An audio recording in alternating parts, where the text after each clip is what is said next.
There are men in this world who build empires on fear, who wear violence like expensive cologne, who've never bent a knee to anyone. Zareth Constantine was that man, until the night he walked into a dimly lit club and saw her dancing under neon lights, all 4 feet 9 inches of her, and felt something inside his chest crack open like a fault line before an earthquake. She was everything he'd been taught to overlook, everything his world would mock, everything he should have walked away from. But obsession doesn't ask permission, and what began as a single glance across a crowded room would ignite a war that would cost him everything he'd built, everyone he'd trusted, and nearly the one thing he'd discovered he couldn't live without. This is the story of a king who found his weakness, and a woman who refused to be anyone's crown. The thing about power, Zareth Constantine had learned over 34 brutal years, was that it required constant feeding. Like a beast chained in the basement of your soul, it demanded blood, loyalty, and the willingness to destroy anything that threatened its hunger. Tonight, that hunger had brought him to the Velvet Cage, a high-end gentleman's club in downtown Chicago that paid him protection money every month like clockwork. Zareth didn't typically visit the businesses under his umbrella. He had soldiers for that, lieutenants who collected and reported. But whispers had reached him about skimming, about the owner's growing confidence, about disrespect. Disrespect was a weed. You pulled it out by the roots, or it spread. He sat in the VIP section, a glass of bourbon untouched on the table before him. His second in command, Kirill, stood behind him like a well-dressed shadow, silent and lethal. The club pulsed with music, with bodies, with the desperate energy of people trying to forget their lives for a few hours. Zareth watched it all with the detached interest of a man who'd stopped feeling most things years ago. And then, the lights shifted. A single spotlight illuminated the main stage, and the energy in the room changed. Conversations died. Heads turned. Even the bartender stopped pouring mid-drink. She walked onto that stage like she owned every inch of it. Zareth's fingers, which had been drumming an absent rhythm on his knee, went still. She was a little person. He registered that immediately, clinically, the way he registered any detail that might be relevant. But that single fact dissolved into irrelevance within seconds, overwhelmed by the sheer presence she commanded. She wore crimson and black, leather and lace, and she moved with a confidence that seemed to bend the air around her.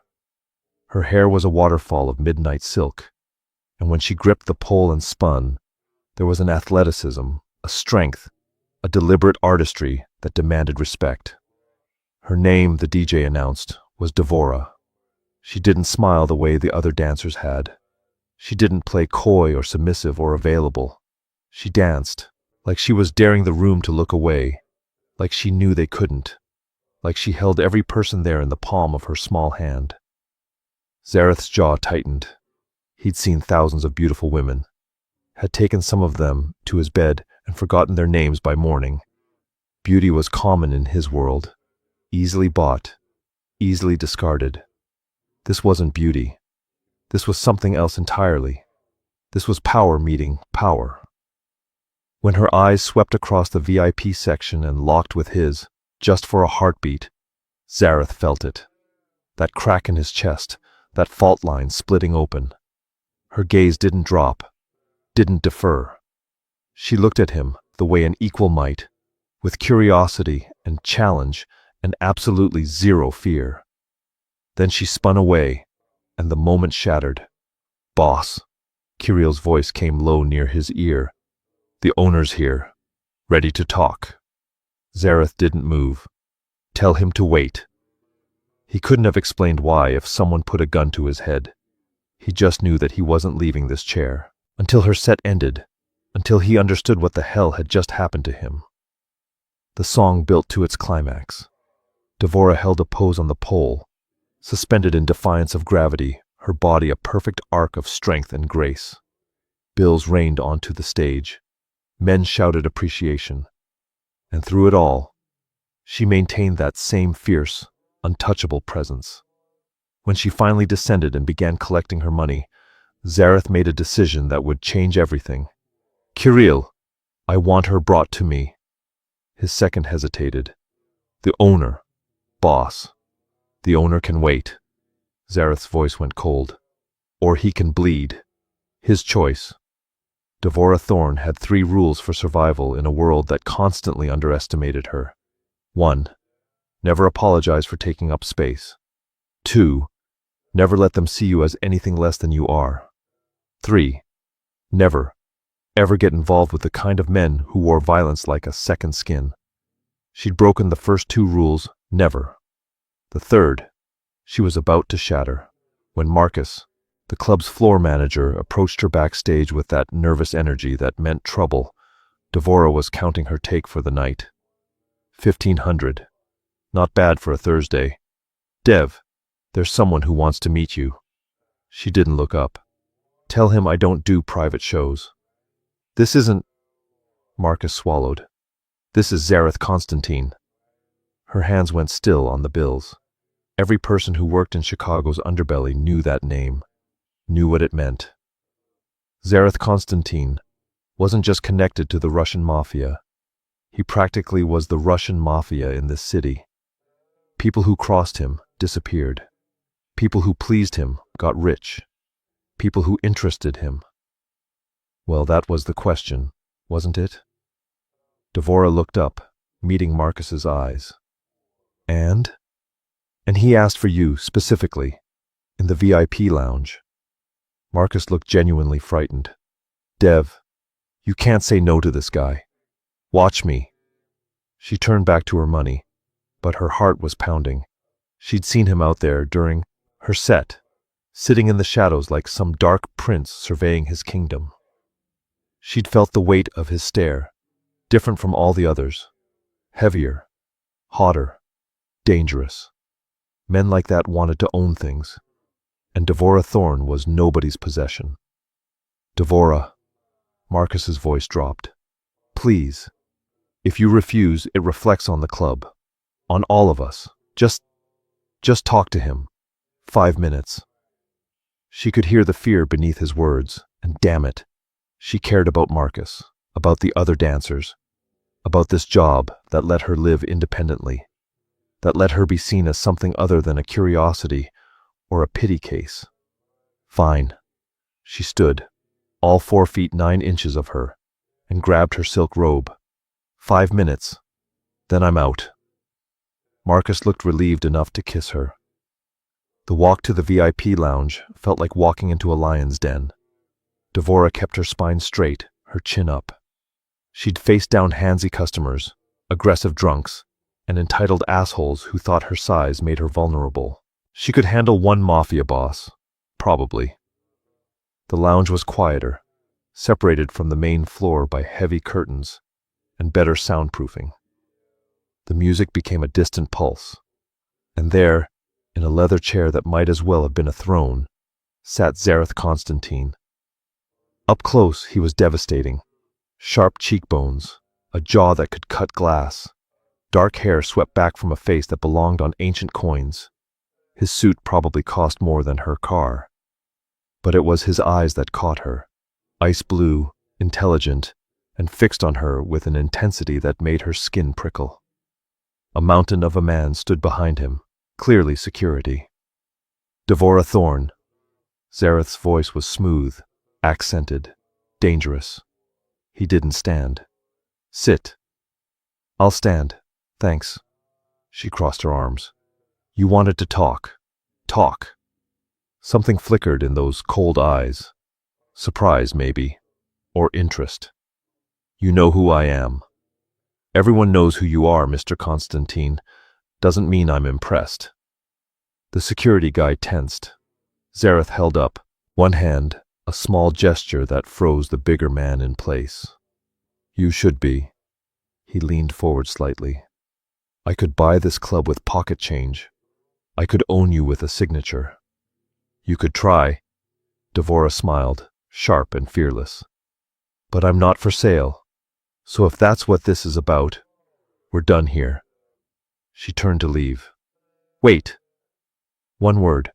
spoken quietly, but it carried weight. Command. She shouldn't have stopped. Every instinct screamed at her to keep walking. She stopped. I don't want to buy you. His voice had changed, lost some of its edge. I want to know you. Devora turned back, studying him. Why? Because in 20 years of coming to clubs like this, I've never seen anyone own a room the way you did tonight. Because you looked at me like I was just another man, not a king or a killer. Because... He paused, and for just a second, something human flickered across that perfect cold face. Because I can't stop thinking about what that means. It was the honesty that got her, the rawness beneath the power. One drink, she heard herself say. That's all you get. His smile was slow, predatory, victorious. That's all I need. One drink became two. Two became 3 hours of conversation that ranged from books to philosophy, to the absurdity of Chicago winters. Zareth Constantine, Devora discovered, was whip-smart, darkly funny, and dangerously easy to talk to once you got past the ice. He asked about her life, her dancing, her ambitions. He didn't ask about her height, didn't make the awkward comments she'd learned to expect. He looked at her like she was a puzzle he wanted to solve, a book he wanted to memorize. It should have been flattering. Instead, it terrified her, because she could feel herself leaning in, lowering her guard, forgetting her own third rule. When she finally pulled herself away at 3 a.m, Zareth walked her to the club's back exit personally. Kirill, his shadow, stayed 10 paces behind. I want to see you again, Zareth said. Not a question, a statement of fact. This was a one-time thing. Was it? He stepped closer, and God, even with her in heels, he towered over her. But he didn't use his height to intimidate. He simply existed, gravitational. Tell me you didn't feel it too. Feel what? This. He gestured between them, frustration cracking through his control. Whatever this is. This pull. Devora's breath hitched. She had felt it. That's what scared her. You're dangerous, she said quietly. Your world is dangerous. I've worked too hard for my independence to risk it on someone who could destroy me without trying. I would never. You would. She cut him off, gentle but firm. Maybe not on purpose. But men like you consume things. People. You can't help it. It's how you're built. Something dark flashed in his eyes. Pain, maybe, or recognition. What if I promised not to? I wouldn't believe you. She reached up, had to reach up, always reaching up, and touched his cheek. The gesture surprised them both. His skin was warm, and a muscle jumped in his jaw. But thank you for tonight, for seeing me as just me. She walked away before he could respond, before she could change her mind, before she could do something stupid like kiss him. She made it halfway to her car before she heard his voice call out, rough and raw. Devora! She didn't turn around. This isn't over. It should have sounded like a threat. Instead, it sounded like a promise. And that's what kept her awake for the rest of the night. Zareth Constantine didn't chase women. Women chased him, with their carefully styled hair and designer dresses and practiced seduction. He enjoyed them the way he enjoyed expensive wine, consumed them, appreciated them, forgot them. Devora Thorne had walked away from him, and 3 days later, he still felt the phantom touch of her hand on his cheek. It was unacceptable. Boss, the shipment from Brighton Beach is delayed, Kirill reported during their morning briefing. Customs is sniffing around. Zareth stared at the papers in front of him, unseeing. Handle it. Also, Victor wants to meet about the territory dispute. Handle it. Kirill paused. You want me to handle a sit-down with Viktor Sokolov? The man wants to carve up your South Side operations. Fine. Zareth looked up, irritated. I'll handle Victor. You handle customs. Anything else? His second-in-command studied him with concern. Boss, you've been distracted. Ever since that night at the club. I'm not distracted. You've checked your phone 40 times this morning. Zareth's hand, halfway to his phone again, froze. You're counting now? Someone has to keep you alive. Kirill crossed his arms. What is it about this woman? What indeed? Zareth had been asking himself the same question for 72 hours. He'd sent flowers, ignored. He'd sent a car, refused. He'd sent a handwritten note offering dinner at the city's finest restaurant, returned, unopened. Devora Thorne was treating him like he was nobody, and it was driving him absolutely insane. She's different, Zareth finally said. Different how? She doesn't want anything from me. Not my money, not my power, not my protection. She just wants to be left alone. So leave her alone. Zareth laughed, bitter. I can't. And that was the terrifying truth of it. He'd tried. He'd thrown himself into work, into violence, into all the things that usually grounded him. Nothing worked. She was under his skin, in his blood, rewiring something fundamental in his brain. He'd killed men for less disruption to his life. I need to see her again, he said. Boss. Not a suggestion, Kirill. Find out everything about her. Where she lives, where she goes, what she likes. I want to know her. That's called stalking. That's called research. Zareth stood, straightening his cuffs. I'm going to win her over, Kirill, one way or another. And if she keeps refusing, Zareth's jaw tightened, then I'll find out what it's like to want something I can't have. The words tasted like poison. Devora noticed the tail on the fourth day. Black SUV, 2 cars back, following her from the club to her apartment in Wicker Park. Same vehicle she'd seen yesterday, and the day before. She wasn't stupid. She knew exactly who'd sent them. Fury bubbled up in her chest, hot and righteous. She'd told him no. She'd walked away. And instead of respecting that, he'd decided to... what? Watch her?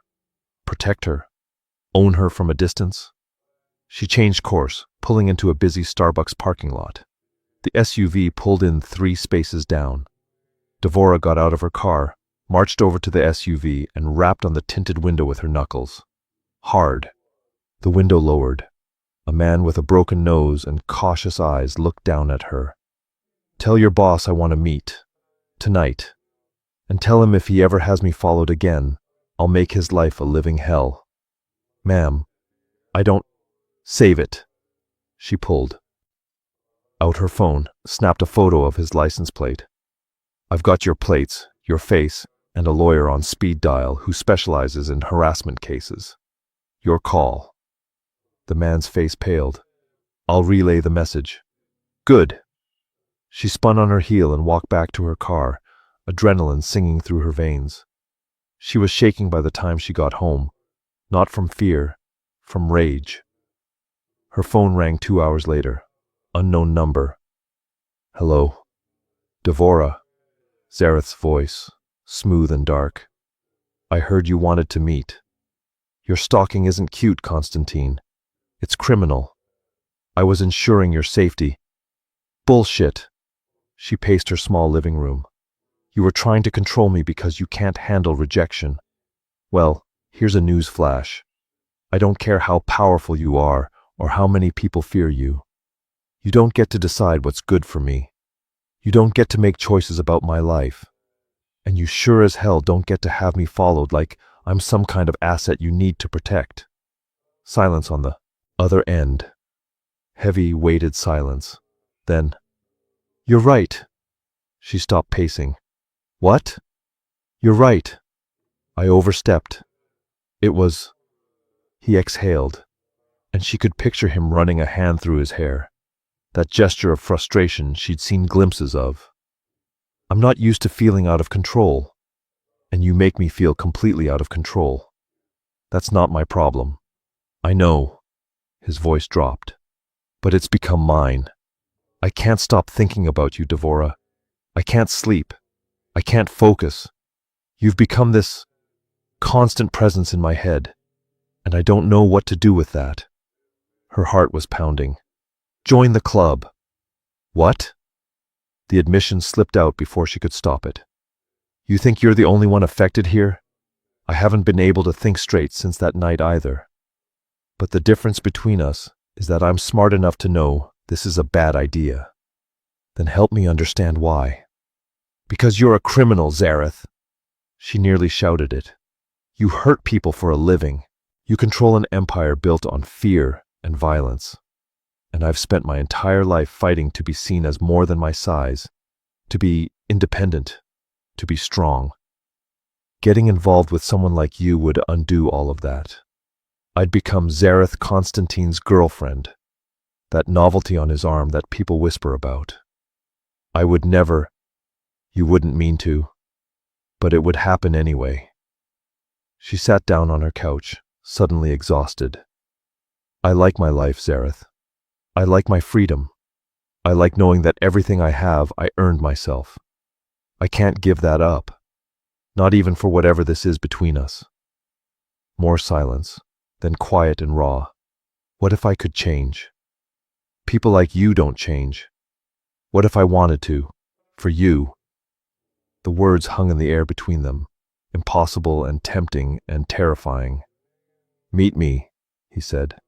One more time. Let me show you that I can respect your boundaries, that I can be what you need. And if you can't, then I'll let you go. It was a lie. They both knew it. Men like Zareth Constantine didn't let go of things they wanted. But God help her. She wanted to believe him. One meeting, she said finally. Neutral ground. No drivers, no security, no power plays. Just two people talking. Where? Millennium Park. Tomorrow. Noon. I'll be there. She hung up before she could change her mind, before she could acknowledge the fluttering in her chest that felt dangerously like hope. Zareth arrived at Millennium Park 15 minutes early, which was unusual for him. Punctuality was power, making people wait established dominance. But he found himself checking his watch every 30 seconds, scanning the crowds for a glimpse of midnight hair and fierce eyes.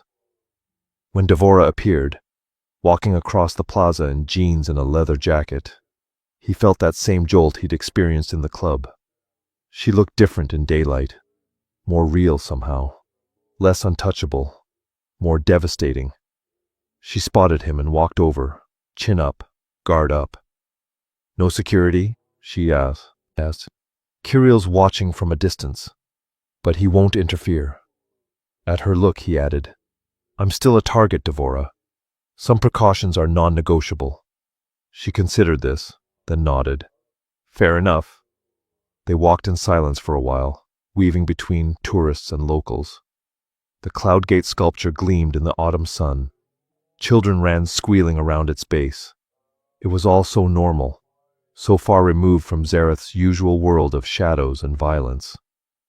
I haven't been here in years, he admitted. Why not? Men in my position don't do normal things. Parks, museums, coffee shops, they're all potential ambush sites. You learn to live in controlled environments. Devora looked up at him. That sounds exhausting. It's necessary. Is it? Or is that just what you tell yourself to justify the cage you've built? Her words hit harder than a fist. I didn't build a cage. I built an empire. Same thing, from where I'm standing. They stopped near a bench, and Devora sat, patting the space beside her.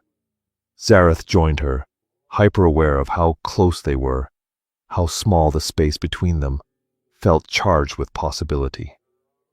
Tell me something real, Devora said. Not the Mafia boss version. The real you. What makes you think there's a difference? Because I saw it that night at the club. When you laughed at my joke about Dostoevsky. When you admitted you'd never finished War and Peace. Because it made you feel inadequate. That was real. Zareth stared out at the Chicago skyline, weighing his words. I was 7 when my father brought me to my first execution. He wanted me to understand the cost of weakness, of mercy. The man being killed had stolen from us. Not much, barely enough to feed his family for a week. But my father said examples had to be made. Devora's hand found his without planning to, her small fingers threading through his larger ones. The touch was electric. I couldn't watch, Zareth continued, his voice rough. I closed my eyes. And afterwards, my father beat me until I couldn't stand. Said Constantine's don't flinch, don't feel, don't break. Zareth, I learned to watch without flinching, to hurt without feeling, to build walls so high that nothing could touch me. He looked down at their joined hands, marveling at the contrast. And then you walked onto that stage, and all those walls I'd spent decades building just crumbled, like they were never there at all. A tear slid down Devora's cheek. I'm not your redemption, Zareth. I can't fix you. I'm not asking you to. He turned to face her fully. I'm asking you to see me, the way you did that first night, not as a king or a killer, just as a man who's completely undone by you. This is insane. I know. It won't work. Probably not. Your world will eat us alive. Almost certainly. He cupped her face with his free hand, gentle, reverent. But I'm drowning, Devora, and you're the only solid ground I've found in years. So tell me to walk away, and I'll try. Tell me you feel nothing, and I'll believe you. But if there's even a chance... She kissed him, rose up on the bench, pulled his face down to hers, and kissed him with a fierce intensity that stole his breath. It was a kiss full of frustration and desire and fear and inevitability. A kiss that tasted like surrender and defiance all at once. When they broke apart, both breathing hard, Devora's eyes were wet. I feel it too, she whispered. God help me, I feel it too. Zareth's arms came around her, careful of her size but desperate to hold her. Then let me try. Let me prove I can be what you need. And if you can't? He pressed his forehead to hers. Then I'll have tried. That's more than I've done for anything else in my life. It was reckless. It was dangerous. It was probably going to destroy them both.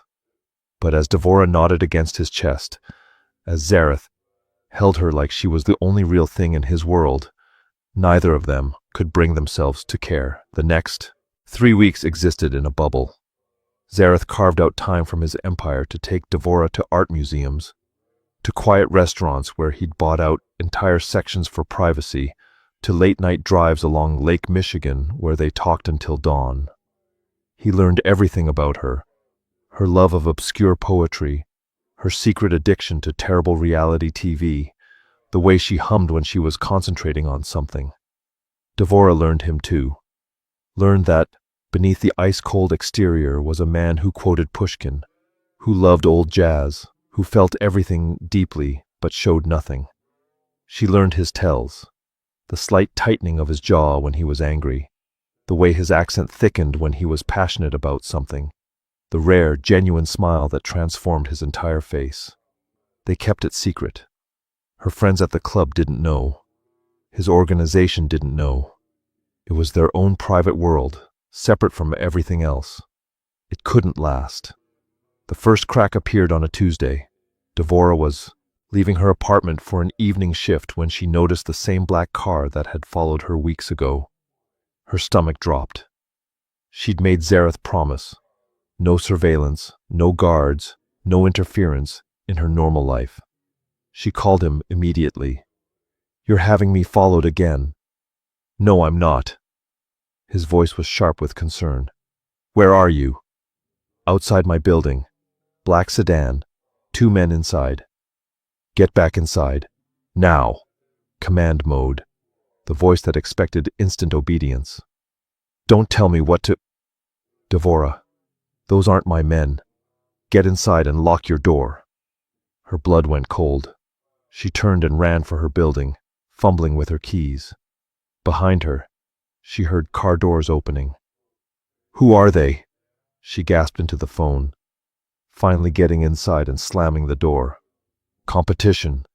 Someone who wants to hurt me by hurting what's mine. I'm not yours. Not the time for semantics. She could hear him moving, shouting orders. Stay on the phone with me. I'm 10 minutes away. Zareth, I'm scared. His voice softened. I know, Malaya. But you're safe in your building. Your locks are good. And I'm coming for you. Those 10 minutes felt like hours. Devora paced her small apartment, phone pressed to her ear, listening to Zareth's voice talk her through breathing exercises, distract her with stories, anything to keep her calm. When the knock came at her door, she nearly screamed. It's me, Zareth's voice through the wood. Let me in. She yanked open the door, and he was there, disheveled, breathing hard, eyes wild with concern. He swept her into his arms before she could say anything. You're okay. You're okay.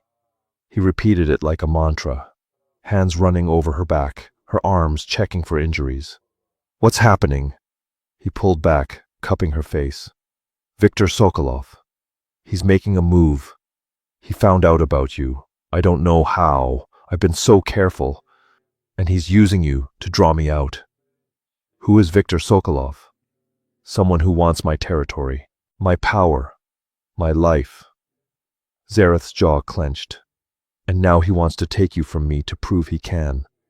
Devora's mind raced. This is what I was afraid of. Your world bleeding into mine. I know. I can't live like this, Zareth. Constantly looking over my shoulder, wondering if someone's going to hurt me to get to you. You won't have to. His voice went cold, lethal. I'm going to end this, tonight. What does that mean? It means Viktor Sokolov is going to learn what happens when you threaten what belongs to me. I don't belong. He kissed her, hard and desperate. You do. Whether you want to admit it or not, you're mine.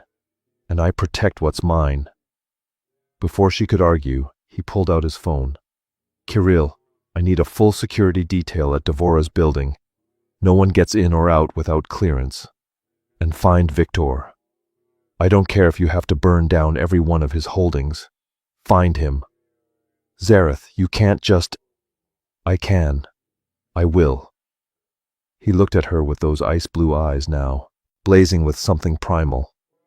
This is who I am, Devora. This is the part of me you said you didn't want. But it's also the part that's going to keep you alive. She should have been terrified, should have pushed him away, ended this before it got worse. Instead, she pulled him back down for another kiss. Don't get killed doing something stupid, she whispered against his lips. I don't plan to. He touched her face one more time, memorizing her. I'll be back before dawn, and when I return, Viktor Sokolov won't be a problem anymore. He left, and Devora stood in her suddenly empty apartment, listening to footsteps in the hallway as armed men took up positions outside her door. Her independent life, she realized, had just ended. And the terrifying part was that she wasn't sure she minded. Zareth found Viktor Sokolov in a warehouse on the south side, surrounded by his crew, confident in his protection. That confidence died the moment Zareth walked through the door with 20 armed men. Viktor, Zareth's voice echoed in the cavernous space. We need to talk. The older man, grizzled and scarred, smiled. Constantine, I wondered when you'd show up. Your little pet is quite the weakness, isn't she? Zareth's expression didn't change, but his eyes went absolutely dead. You're going to apologize for calling her that. Then you're going to swear on your mother's grave that you'll never go near her again. Then maybe, I'll let you live. Viktor laughed. You're gone, soft boy. All over a dwarf stripper who... He didn't finish the sentence. Zareth moved faster than Viktor's guards could react, crossing the space and slamming the older man against a concrete pillar. His hand wrapped around Viktor's throat, cutting off air. Say another word about her, Zareth said quietly, and I'll tear out your tongue and feed it to you. Victor's men raised their weapons. Kirill and Zareth's soldiers raised theirs faster. You want a war? Zareth's grip tightened. I'll give you a war, but understand this. You threatened her. You made this personal, and I will burn down everything you've built. I will destroy everyone you care about. I will make you beg for death before I grant it. Not because of territory or money or power, but because you made the mistake of thinking she was a vulnerability instead of the only thing that matters. He released Victor, who gasped for air and stepped back. You have 24 hours to leave Chicago. Take your crew, your operations, everything. If I see you or any of your men in my city again, there won't be a conversation. There'll just be bodies. You can't, Victor wheezed. I can. I just did. Zareth turned to leave, then paused. Oh, and Victor, the men you sent to her building, they're already dead. I had them dealt with on my way here. Their families will receive generous compensation for their loss. But you get nothing but my mercy, which you don't deserve. He walked out, leaving Victor alive, but broken, his power shattered by a single declaration. By the time Zareth returned to Devorah's building, dawn was breaking. He was exhausted, running on adrenaline and something darker. But the moment he saw her, sitting on her couch, wrapped in a blanket, waiting for him, some of the violence drained out of him. Is it done? She asked. It's done. He'll be gone by tomorrow. Did you kill him? Zareth hesitated. No, but I wanted to. God, I wanted to. Devorah stood, crossing to him. Even with the height difference, she radiated strength. Thank you for not becoming that for me. I became worse things for you tonight. I know. She took his hand, led him to the couch. Tell me. So he did. He told her everything, the threats he'd made, the violence he'd enacted, the line he'd crossed from powerful to monstrous. He waited for her to flinch, to pull away, to finally see him as the monster he was. Instead, she climbed into his lap, her small frame fitting against his larger one, like they were made for each other. I see you, she said. All of you. The good, the bad, the terrifying. And I'm still here. Why? Because you're still here. Because when you could have killed him, you chose mercy. Because you came back to me covered in blood and let me see it all instead of hiding it. She touched his face, gentle. Because beneath all the violence and control, you're just a man who's never been allowed to feel anything. And with me, you feel everything. Zareth pulled her closer, buried his face in her hair. I love you. The words fell out before he could stop them, raw and real and terrifying. Devorah went still. Then, say that again. I love you. I'm completely, insanely, obsessively in love with you. And I know that's probably too much, too fast, too intense. But She kissed him, stopping the words. When she pulled back, her eyes were wet. I love you too. Even though it's crazy. Even though it terrifies me. Even though your world is dangerous and mine is too small and we're probably going to destroy each other. We might save each other instead. She laughed, watery. You're an optimist now? Only when it comes to you. They fell asleep on her couch, tangled together. Two broken people who'd found something whole in each other. Outside, Zareth's men kept watch. And somewhere across the city, Viktor Sokolov packed his bags and left, knowing that Zareth Konstantin had found something more dangerous than power. He'd found something worth dying for. The thing about loving a Mafia king, Devorah discovered, was that it meant everyone else wanted to dethrone him. In the 3 months following Victor's exile, Zareth's world became her world. She moved into his penthouse, not because he demanded it, but because her apartment had been compromised, and she was practical if nothing else. She met his inner circle, endured their skepticism and occasional condescension, and slowly won them over through sheer force of personality. Kirill, was the first to crack. She found him in Zareth's study one night, going over shipment manifests, and simply started asking questions. By dawn, they'd reorganized the entire logistics system, saving the organization millions. "You're terrifying," Kirill had said, respect evident. No wonder he's obsessed. But it wasn't all strategy sessions and grudging respect. There were gala events where Devora felt every stare, every whisper. There were meetings where men twice her size dismissed her until Zareth made it clear that disrespecting her meant disrespecting him. There were nights when the violence of his world came home with him, when she'd find him in his office, staring at his hands like they belonged to a stranger.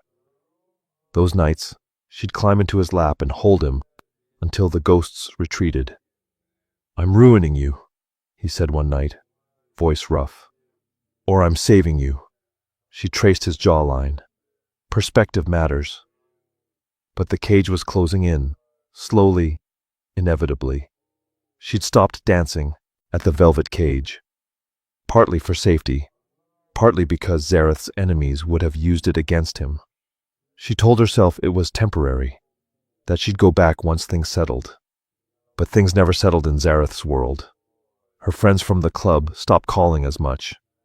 Her independence, the thing she'd fought so hard for, was slipping away, bit by bit, traded for security and love, and a man who looked at her like she was his entire world. Most days, it felt worth it. Some days, she felt herself disappearing. "I need space," she told him one morning over coffee. Zareth looked up from his newspaper, immediately alert. "What kind of space?" "Not from you. From this." She gestured at the penthouse, the armed guards outside, the gilded cage their love had become. "I want to go to a bookstore, alone, without security, like a normal person. That's not safe." "I don't care." His jaw tightened. "I do. Victor's gone, but there are others, always others." "So what? I just stay locked up, here forever." "Until the threats are neutralized, yes." Devora stood, fury bubbling up. "You don't get to make that call for me, Zareth." "I do when your life is at stake." "My life?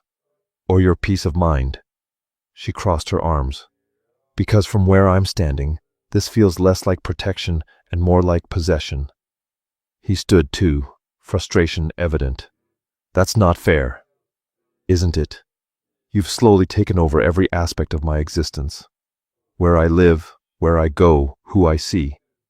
You say it's for my safety, but it's also about control, about knowing where I am every second, about not being able to handle the thought of me out in the world without you watching. Because the world is dangerous." His accent thickened.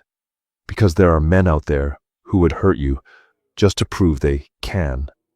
Because losing you would destroy me, and I can't, I won't, risk it. Even if keeping me safe means keeping me caged."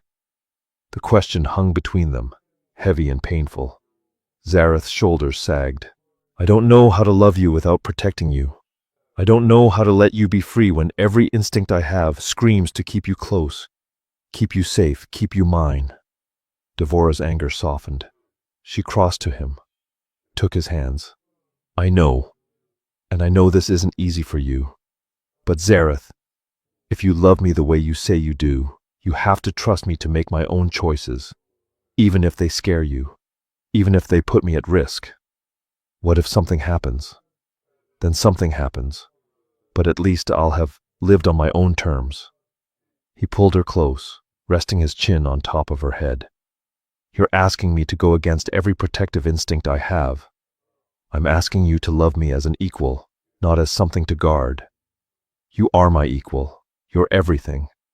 Then prove it. Let me breathe." It took him a long moment, but finally he nodded. "Okay, but you take Kirill as a compromise. He stays back, gives you space, but he's there if something goes wrong." It wasn't perfect, but it was something. Deal. That afternoon, Devora walked into a bookstore in Lincoln Park, Kirill trailing 30 feet behind, And for the first time in months, she felt like herself again. She bought a stack of poetry books and a terrible romance novel, and when she returned to the penthouse, Zareth was waiting. "Thank you," she said. "For what?" "For trying."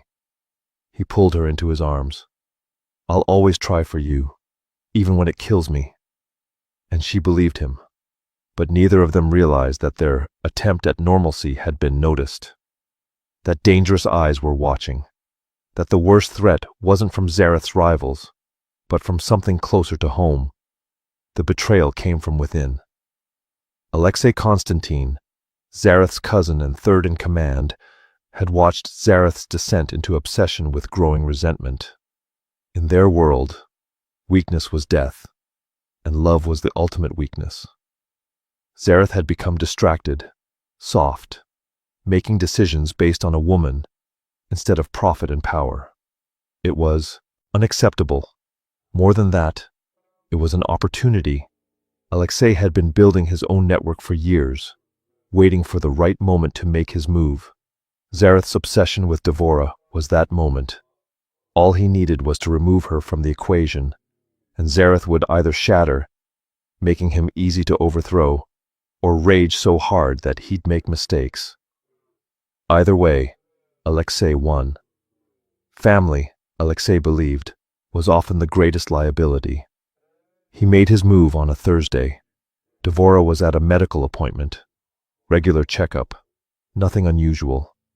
Kirill waited in the lobby, as had become their routine. She'd fought for this small piece of independence, and Zareth had reluctantly agreed to let her have privacy during doctor's visits. That privacy became a vulnerability. Alexei's men struck in the parking garage, fast and professional.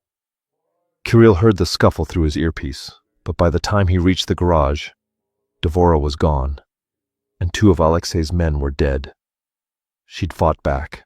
Course she had. Kirill called Zareth immediately. "Boss, we have a situation." Zareth's world stopped. Not slowed, not paused.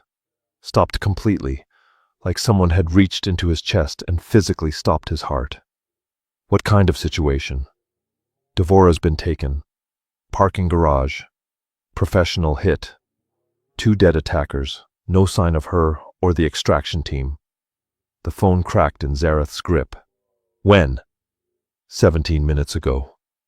17 minutes. She'd been in enemy hands for 17 minutes.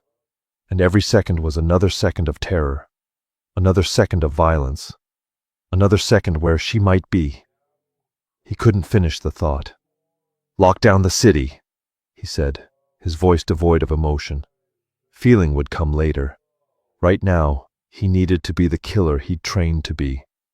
Every contact, every asset, every person who owes me a favor.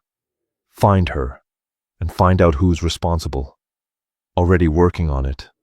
Boss. Kirill hesitated. "The attackers were ours." "What?" "Our people. Our organization. This is internal." The rage that flooded through Zareth was cold, surgical, absolute. Internal meant someone close, someone trusted, someone who would understand exactly how to hurt him, someone who was about to learn what happened when you touched what was his. "Pull security footage from the garage. Cross-reference with our personnel files. I want a name within the hour." "On it." Zareth stood in his office, surrounded by luxury and power, and felt completely helpless. Somewhere in this city, Devora was terrified, maybe hurt, maybe... His phone rang. Unknown number. He answered. "Who is this?" "Cousin." Alexei's voice, smug and satisfied. "We need to talk." "Where is she?"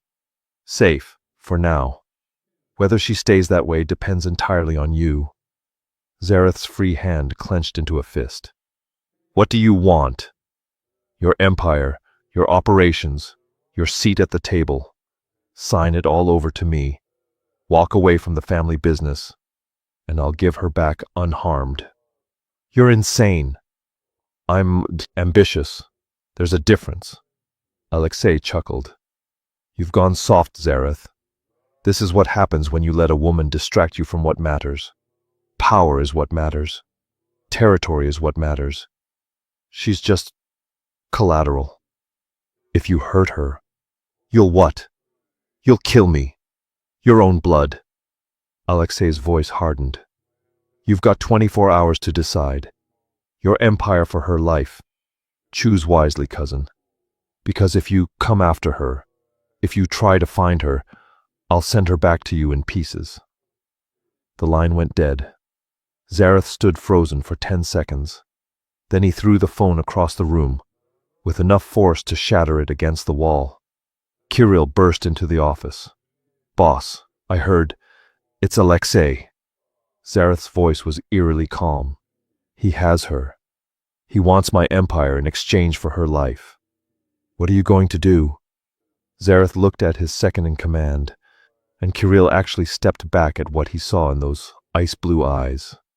Pure, undiluted murder. I'm going to find her. I'm going to kill everyone standing between us. And then I'm going to make Alexei beg for the mercy I won't give him. Zareth grabbed his coat. Assemble the entire organization. Call in every favor we're owed. I want Alexei's location within 6 hours. And if he kills her when he realizes we're coming? Zareth's smile was terrifying. Then I'll kill him slowly. So slowly that death will be a relief he never reaches. Boss, there's another option. You could give him what he wants. No. The word was absolute. I'll burn down my entire empire before I negotiate with someone who took her. She's not collateral. She's not leverage. She's everything. And anyone who doesn't understand that is about to learn a very painful lesson. Kirill nodded, understanding. I'll make the calls. As his second left, Zareth walked to the window, looking out over the city he'd conquered, the empire he'd built. None of it mattered. Not the power, not the money, not the fear, or respect, or legacy. There was only Devora, only getting her back, only making sure she knew that he'd tear apart the world to keep her safe, even if it meant destroying himself in the process. Devora came to consciousness in darkness. Her head throbbed. Her wrists were zip-tied behind her back. She was sitting in a chair in what felt like a basement, cold concrete under her feet, damp air, distant sound of traffic. She'd been in tight situations before, dealt with handsy customers and aggressive drunks. But this was different. This was targeted, professional. This was because of Zareth. She's awake. A voice from the shadows. Male, unfamiliar. A light clicked on, blinding her momentarily. When her vision adjusted, she saw 3 men. 2 were obvious muscle, thick necks, dead eyes, guns visible. The third was different, well-dressed, younger, with features that reminded her of, "You look like him," she said. "Zareth. Your family." The man smiled. Alexei Constantine, his cousin, and the man who's going to use you to take everything he has. Good luck with that. Confidence. I like it. Alexei crouched in front of her, studying her face. You're really quite small, aren't you? I can see why he's obsessed. You're exotic. Different. Like a rare pet. Devora's jaw clenched. I'm not a pet. No? Then what are you? His equal? Alexei laughed. Please. You're a stripper. He became infatuated with. A novelty. The moment he gets bored, you're gone. You don't know anything about us. I know he's making you into his weakness. I know he's distracted, soft, making mistakes. I know that in our world, that kind of weakness gets you killed. Alexei stood. So I'm doing him a favor, really. Removing the distraction, allowing him to focus on what matters. By kidnapping me, by giving him a choice. You or his empire. We'll see what he really values. Devora's stomach dropped. He won't choose. He'll come for both. Then he'll lose both. Alexei shrugged. Either way, I win. If he gives up his power, I take it.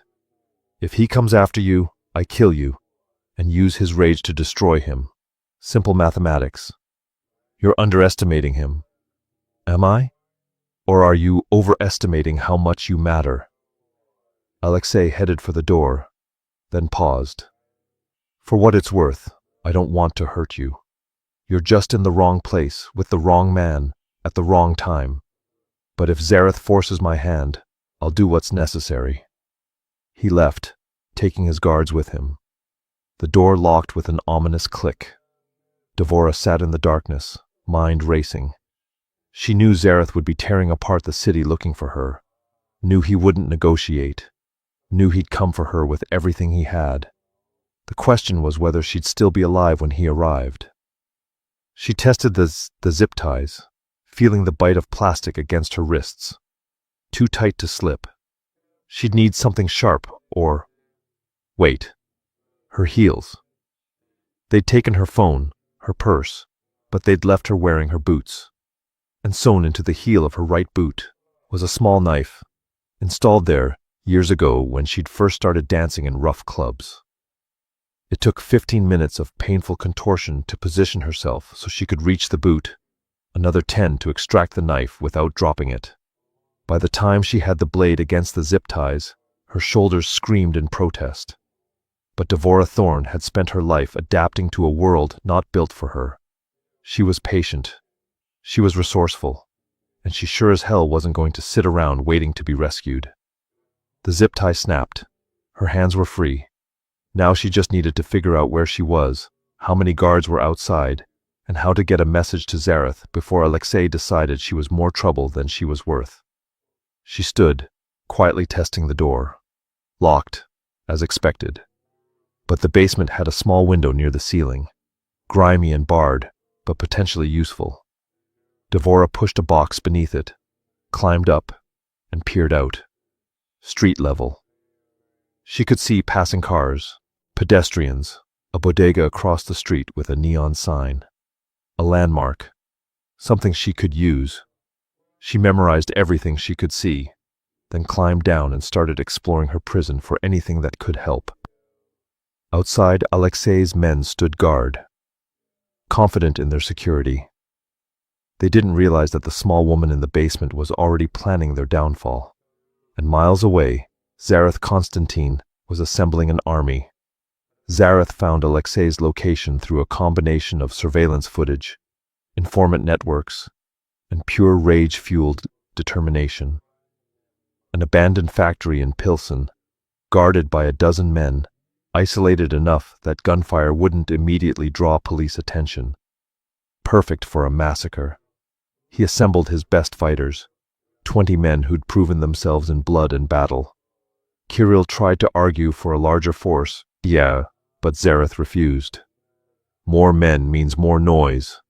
I want this surgical. Fast. Brutal.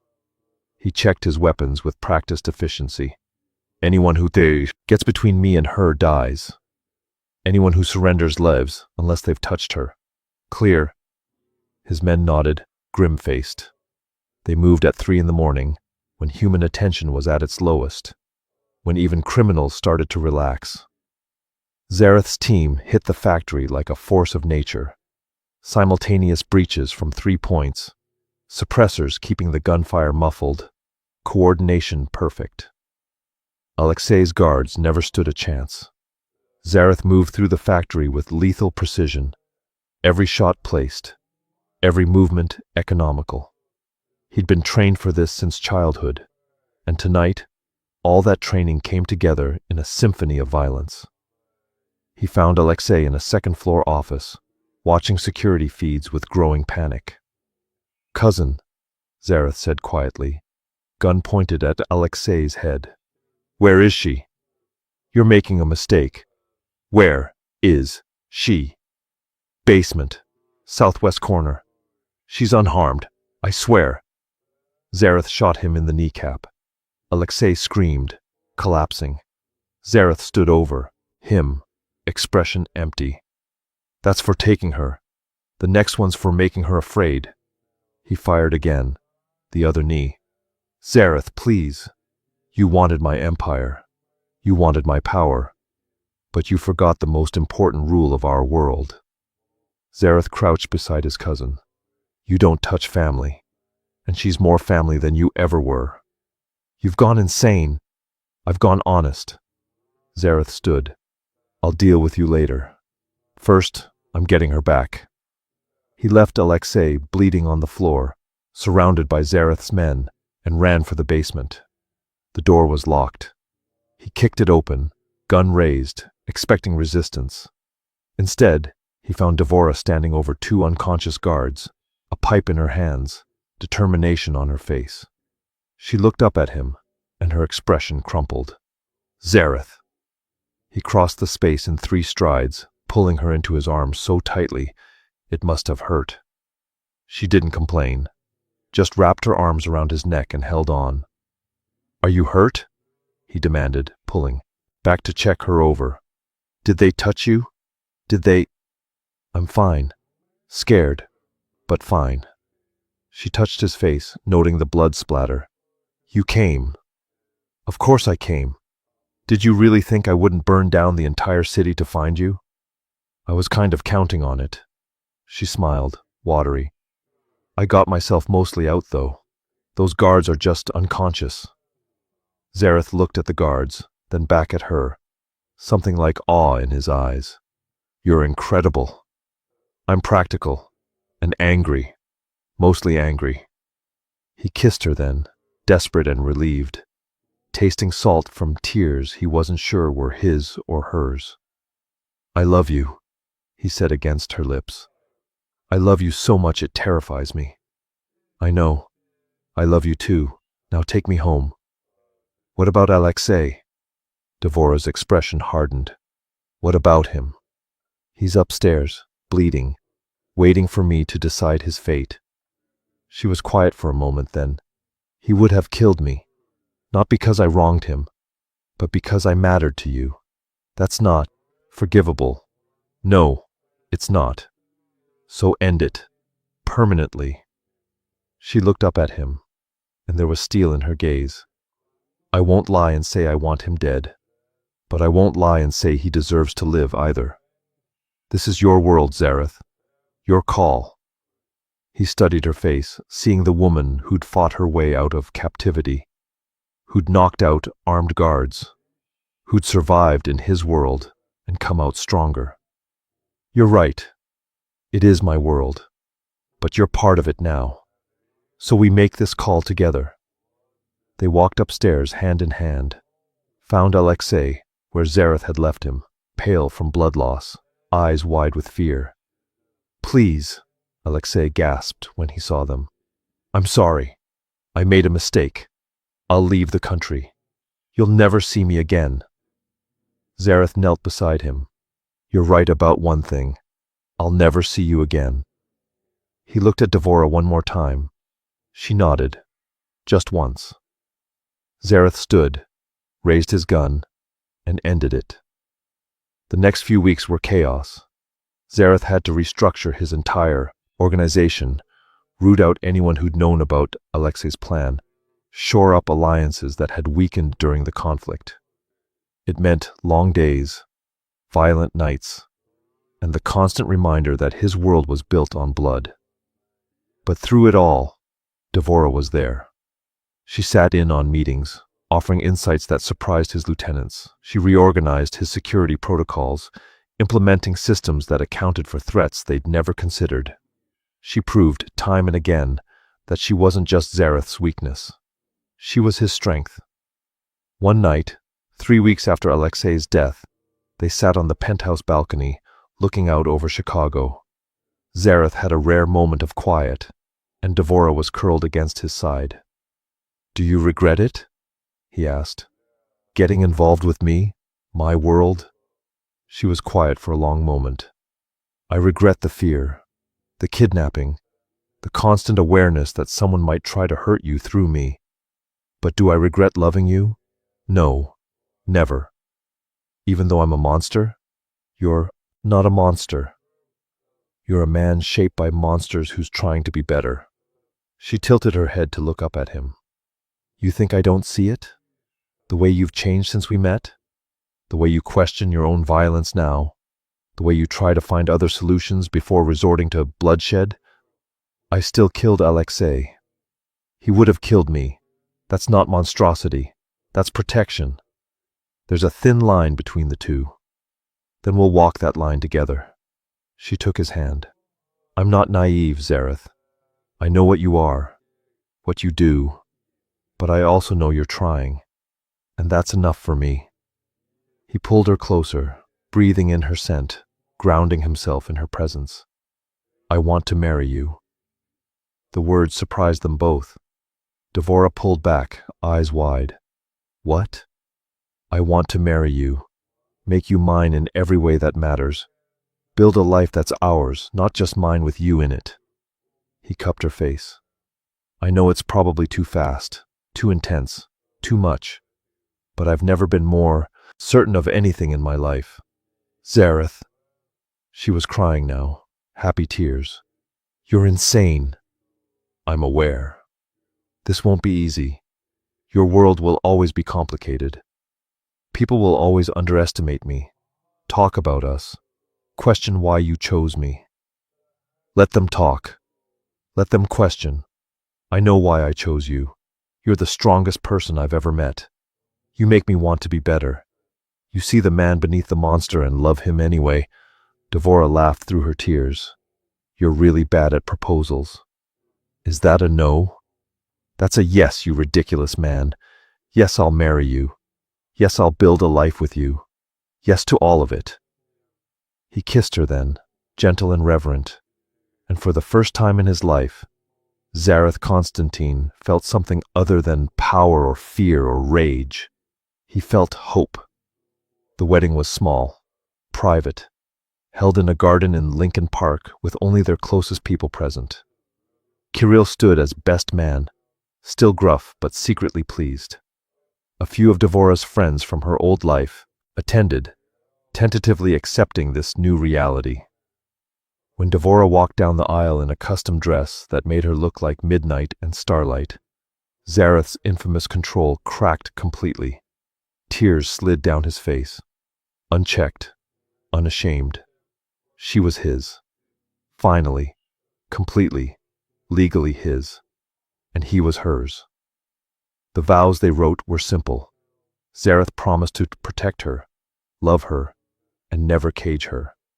Devora promised to challenge him, support him, and never let him forget his humanity. When they kissed as husband and wife, Kirill muttered, "About damn time." But there was love in it.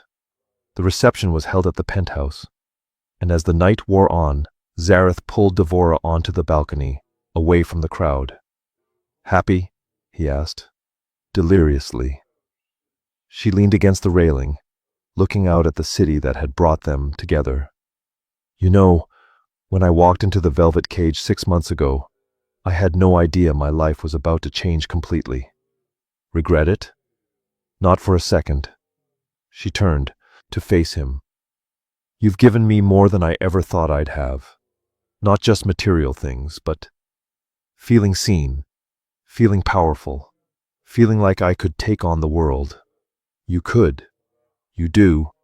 He wrapped his arms around her waist. You've changed me too, you know. Made me realize that power without purpose is just tyranny. That strength means protecting what matters, not just destroying what threatens. Look at us, getting all philosophical. That's what marriage does, apparently. They laughed and kissed and held each other as the city glittered below.